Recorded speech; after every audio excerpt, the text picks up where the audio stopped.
मित्रों, संसार में बहुत से लोग भगवान को पाने का प्रयास सदियों से करते चले आ रहे हैं। कितने तो अनेक जन्मों से करके भी भगवत प्राप्ति नहीं कर पाते। परंतु कभी कभी ऐसा होता है कि किस गुण पर रीझ कर भगवान कब किस पर कृपा कर जाएं, इसका कोई ठिकाना नहीं। बहुत से ऐसे भक्तों को देखा है जिन्हें बहुत ही छोटी उम्र में भगवान मिल गए हैं। ऐसे ही एक परम सरल श्रद्धावान भक्त की कहानी सुनाने जा रहा हूँ। मित्रों, वीडियो अंत तक जरूर देखिएगा और अच्छा लगे तो लाइक सब्सक्राइब अवश्य कर दीजिएगा, ताकि हमें भी इतना साहस मिलता रहे कि हम आगे आप लोगों के लिए नए नए वीडियो लाता रहूं और आप लोगों का सहयोग मिलता रहे। इसी कामना के साथ आइए हम कहानी में प्रवेश करते हैं। आप लोगों ने धन्ना सेठ का नाम सुना होगा, जो कि धन्ना भगत के नाम से धन्ना सेठ हो गया था। धन्ना जाट परिवार का था और राजस्थान का रहने वाला था। उसके पिताजी एक किसान थे। किसानी थोड़ा लंबी थी, किसानी से उनका कारोबार चलता था। पिताजी भी श्रद्धालु थे, जरूर पूजा पाठ भी कराते रहते थे समय समय पर। एक दिन की बात हुई कि धन्ना के पिता के यहाँ उनके कुलगुरु पुरोहित पधारे और उनके पिता ने उनकी खूब आवभगत की सेवा की। उन पंडित जी का नियम ये था कि वो अपने साथ शालिग्राम भगवान को रखा करते थे, जिन्हें ठाकुर जी के नाम से पुकारते थे, और स्नान ध्यान करके ठाकुर जी को वे भोजन प्रसाद अर्पित करके और तभी ग्रहण करते थे। ऐसा नियम था। अब वो बड़ा मन लगा करके ठाकुर जी की सेवा किया करते थे। और पंडित जी आए तो एक बार धन्ना के यहाँ 4-5 दिन रुक गए। धन्ना बहुत ही छोटा बालक था, उम्र लगभग 4-5 साल की रही होगी। और वह जब पंडित जी को ठाकुर जी की सेवा करते हुए देखता तो उसे बड़ा ही अच्छा लगता, मन में बड़ी श्रद्धा उठती और वह देखता रहता। और उसके मन में ये विचार उठते कि कब मुझे मौका मिले कि मेरे पास भी ठाकुर जी हों तो मैं भी इसी तरह पूजा करूं। मित्रों, ये पूर्व जन्म का संस्कार होता है कुछ लोगों के पास। जैसे हम अचानक कह देते हैं ना कि बालकपन में इसको भक्ति कैसे आ गई। वो बालकपन में नहीं आई है, अनेक जन्मों से भक्ति करते करते जो पूर्ण नहीं हो चुका है, वह बालकपन में ही उस वृत्ति को प्राप्त कर लेता है। वैसी ही स्थिति धन्ना जाट की थी। एक दिन की बात हुई, पंडित जी जाने को तैयार हुए तो धन्ना बालक जिद कर बैठा कि हमें तो ठाकुर जी चाहिए। अब पंडित जी बड़े बेबस हुए। वे अपने ठाकुर जी से बड़ा प्यार करते थे, वे देना नहीं चाहते थे, पर बालक जिद कर गया।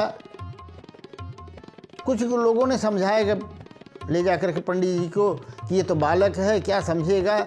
अरे आप जाइए, कोई भी पत्थर ठाकुर जैसा मिल जाए वही दे करके बहला दीजिए, बालक है भूल जाएगा। और वही पंडित जी ने किया। धन्ना से बोले, बेटा मेरे पास 2 ठाकुर जी हैं, एक बड़े ठाकुर जी हैं, एक छोटे ठाकुर जी हैं, तो तुम कौन से ठाकुर जी चाहते हो? तो धन्ना बालक तो था ही, उसने कहा मुझे बड़े ठाकुर जी चाहिए। अब पंडित जी खुश हो गए, क्योंकि तो वो बनावटी शालिग्राम लेके आए थे ना, और देना भी वही चाहते थे। उन्होंने धन्ना जाट को दिया और फिर विदा होकर अपने घर चले गए। अब धन्ना उन ठाकुर जी से इतना प्रेम करने लगा कि जब वह पशु चराने जाता तो अपने ठाकुर जी को अपने साथ लेकर के जाता, और दोपहर में उसकी माँ उसके लिए भोजन प्रसाद लेकर के जाती। धन्ना दोपहर में बैठ करके ठाकुर जी को सामने रख करके और बहुत ही सरल भावों से निवेदन करता श्रद्धापूर्वक कि प्रभु, जिस तरह से पंडित जी आपका भोग लगाते हैं, और उन्होंने कहा था कि ठाकुर जी का भोग जरूर लगाना, उन्हें खिलाए बगैर मत खाना, तो आप आइए, पधारिए, भोग लगाइए ताकि मैं भी भोजन करूं। अब भगवान इतनी जल्दी कहाँ आने वाले थे। उसी दिन पूरा दिन बीत गया, भगवान नहीं आए, और धन्ना ने वो रोटियां जो थी वो सब गौओं को खिला दिया, भोजन नहीं किया, वापस चला आया। इस तरह से 3 दिन बीत गए, न भगवान आए और न तो धन्ना ने भोजन किया। चौथे दिन की घटना हुई, जब माता जी उसकी रोटियां लेकर आई तो दोपहर में फिर बैठ गया और भगवान से कहने लगा कि प्रभु, आप बड़े बड़े ऋषियों मुनियों पर रीझ जाते हो, उनका भोजन प्रसाद ग्रहण करते हो, मैं नन्हा छोटा सा बालक हूँ, अबोध हूँ, 3 दिन से भूखा हूँ, क्या आपको मेरे ऊपर तरस नहीं आ रहा है? आप आइए, मेरे भोजन का प्रसाद ग्रहण कीजिए, मैं भूखा हूँ ताकि मैं भी खा सकूं। धन्ना की इस बात पर भगवान रीझ गए और तुरंत प्रकट हुए, और प्रकट होकर के भगवान सामने बैठ करके 2 रोटियां खाईं। तीसरी रोटी जब खाने लगे भगवान, तो धन्ना ने मना कर दिया कि अरे प्रभु, मैं 3 दिन से भूखा हूं, आप ही सब खा जाओगे तो मैं क्या खाऊंगा। प्रभु मुस्कुरा दिए और वहां से चल के अंतर ध्यान हो गए। धन्ना ने भोजन किया। अब प्रतिदिन का ये नियम हो गया,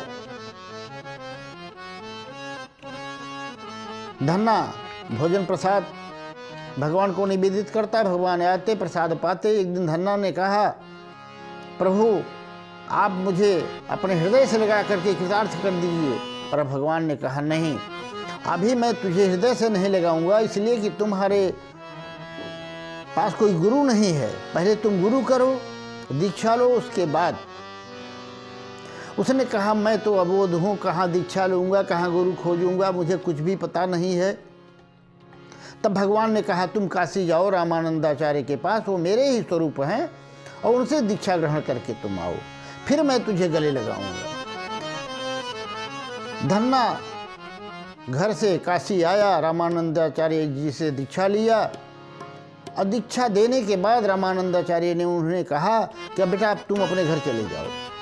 धन्ना ने यद्यपि अनिच्छा प्रकट की, पर गुरु ने उसे भेज दिया यह कह करके कि तुम जब घर पर रहोगे तो अपने माता पिता की सेवा भी करोगे और अन्य अनेक लोगों की सहायता मदद करोगे, जिससे अनेक प्राणियों का कल्याण होगा, इसलिए तुम घर जाओ। अब गुरु आज्ञा पाकर के धन्ना घर चला आया, और यहाँ पर आकर के पुनः अपने घर गृहस्थी के कार्य में लग गया, भगवत भक्ति करता रहा, ठाकुर जी की सेवा करता रहा। यह क्रम उसका चलता रहा। और धन्ना साधु सेवा में बड़ी रुचि रखता था। कोई भी साधु संत महात्मा दिख जाए तो उसे बुला करके घर पे भोजन कराता, यथोचित सेवा सत्कार करता। यद्यप ये संख्या धीरे धीरे बढ़ने लगी और उसके पिताजी मन ही मन थोड़ा चिढ़ने लगे थे कि हम किसान हैं, हमारे पास इतनी आय कहाँ है कि हम हमेशा साधु संत महात्मा इस तरह से निखट्टू लोग आते रहेंगे और ये खिलाता रहेगा। तो एक दिन की बात ऐसी हुई कि पिताजी ने धन्ना को डांट करके कहा, तुम देखो कुछ कमाई तो करते नहीं हो, हमारे पास इतना धन कहाँ है कि हम उतारते फिरेंगे, साधु संतों को तुम घर पे हमेशा बुलाते रहते हो, अपनी कमाई करो और तुम खर्च करो, तब तुम्हें समझ में आएगा। धन्ना को थोड़ा धक्का तो लगा, पर करे क्या, वो अपने स्वभाव से मजबूर था। वह चुपचाप रहा। पिताजी ने उसे डांटते हुए कहा, बैठे क्या कर रहे हो, ये गेहूं का बीज है, इसे गाड़ी में ला दो और ले जाकर के खेत में बुआई करके आओ। अब धन्ना का इतना नाम इतना बढ़ गया था कि हर प्रतिदिन आए दूसरे तीसरे दिन संत महात्मा उससे मिलने आया करते थे।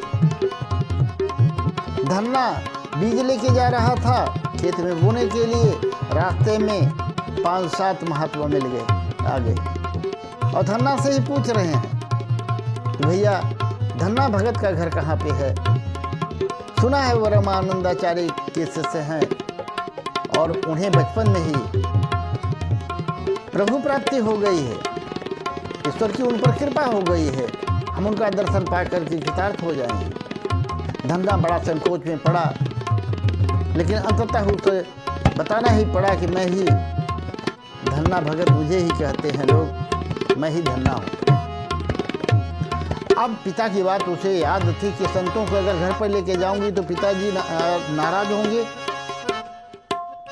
इसलिए संतों से कहा आप लोग मेरे साथ खेत पर ही चलिए, मैं बीज बोने जा रहा हूँ, आप लोग साथ में चलिए, वहीं सत्संग भजन होगा।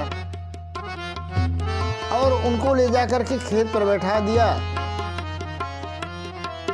और कोई बहाना लेकर के वह गेहूं का जो बीज था बोरी वो ले जा करके बाजार में बेच दिया और खाद्य सामग्री खरीद करके ले आया।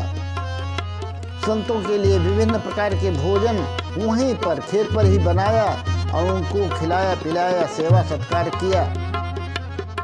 साधु आशीर्वाद दे करके चले गए। अब धन्ना के मन में ये हुआ कि बीज तो जो था मैंने बो दिया था, बोने के लिए दिया था पिताजी ने, पर मैंने बोया नहीं, वो तो बेच दिया, अब क्या करूं। उसके मन में विचार आया, वहीं पर से वो कहीं से बालू ले आया और बालू को ही खेत में बिखेर दिया और बिखेर करके घर वापस आ गया। पिताजी ने कहा बीज बो आए, धन्ना ने कहा हाँ पिताजी मैंने बीज को अच्छी तरह से बो दिया।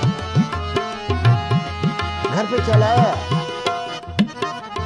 वह तो ये जान रहा था कि मेरे खेत में कुछ होने वाला नहीं है, क्योंकि बीज तो पड़ा ही नहीं है। कुछ दिन के बाद कुछ किसान आए धन्ना के पिताजी से और धन्ना से कहा, अरे धन्ना तुमने कैसे बुआई की है, चमत्कार हो गया है, तुम्हारे खेत में इतनी बढ़िया फसल, इतने लहलहाते पौधे हैं जैसे आज तक हम लोगों ने कभी देखा ही नहीं। और जब ये बात सुना धन्ना और उसके पिताजी क्या करके देखे, आश्चर्यचकित हो गए। धन्ना तो समझ गया ये प्रभु की कृपा है, ये गोविंद की कृपा है, बगैर उनकी कृपा के ऐसा हो ही नहीं सकता। उसने भगवान का ध्यान किया और पूछा, प्रभु यह क्या किया। भगवान प्रकट हुए और कहा, धन्ना देखो, लोग धन की खेती करते हैं, स्वार्थ की खेती करते हैं, लेकिन तुमने परमार्थ की खेती की है, तुमने धर्म की खेती की है। वो जो गेहूं के बीज तुमने संतों को खिलाए, वही फलित हो रहे हैं तुम्हारे खेत में। ये धर्म की खेती है। और वो फसल जो हुई तो इतना ज़्यादा हुई जिसका कोई आंकड़ा ही नहीं था, घर में रखने का स्थान नहीं, इतनी फसल हुई। धीरे धीरे धन्ना का धनियों में नाम होने लगा। धन्ना खूब संतों महात्माओं को खिलाता। अब पिताजी भी बड़े प्रसन्न रहने लगे और उन्होंने कहा कि बेटा अच्छा किया, मेरे भाग्य खुल गए कि ऐसे पुत्र ने मेरे घर जन्म लिया और मैं भी अब भगवान का भजन करूंगा, संतों की सेवा करूंगा। खूब बाप बेटे मिलकर के संतों की सेवा में लग गए। ऐसा नहीं था कि धन्ना के द्वार पर कोई आता और वापस जाता, हर प्रकार से उसकी वह सेवा करने की कोशिश करता। मित्रों, एक बार धन्ना के क्षेत्र में अकाल पड़ गया, सूखा पड़ गया, भीषण सूखा पड़ गया और काफ़ी वर्षों तक वर्षा नहीं हुई। धन्ना के पास जितनी संपत्ति थी वह सबको मदद स्वरूप देता रहा। सबके मदद के लिए उसने अपने घर के द्वार खोल दिए, कोई भूखा न रहे। यहाँ तक कि धीरे धीरे धन्ना की भी हालत खराब हो गई, उसकी सारी संपत्ति समाप्त हो गई लोगों को देते देते और साधु महात्माओं की सेवा करते करते। एक दिन धन्ना खेत की तरफ जा रहा था, भगवान वेश बदल करके साधु वेश में आए और उसे एक तुम्बा का फल दिया, तुम्बा का बीज दिया, इसे ले जाओ अपने खेत में बो दो। अब धन्ना सरल तो था ही, विश्वासी था, वो आया और अपने खेत में जाकर के तुम्बे के बीज को जो महात्मा के रूप में भगवान ने दिया था उसको बो दिया। सारे गांव वाले धन्ना पर हंस रहे थे। ऐसे भीषण अकाल में, भीषण गर्मी में, बिना बरसात के इसकी फसल कैसे होगी? इससे बड़ा मूर्ख कौन होगा? पर मित्रों, समय आने पर धन्ना का वह खेत लहलहाते हुए दिखने लगा। उसमें बड़े बड़े तुम्बे के फल आ गए और पकने पर जब तोड़ करके धन्ना लाया, घर पे देखा, जैसे ही तुम्बे को फाड़ा तो देखा तो उसमें हीरे जवाहरात असरफी भरे पड़े थे और सारे तुम्बा के फलों से उसके पास इतने ज़्यादा हीरे जवाहरात, असरफी, मोती, माणिक्य, इतने रत्न हो गए कि धन्ना भगत धन्ना सेठ कहा जाने लगा। आज भी लोग उसी धन्ना के नाम पर धनी लोगों को कहा करते हैं, बड़े धन्ना सेठ आए। तो मित्रों, इस कहानी का निष्कर्ष यही है, हमें भगवान पर श्रद्धा गहरी होनी चाहिए और उनमें विश्वास होना चाहिए।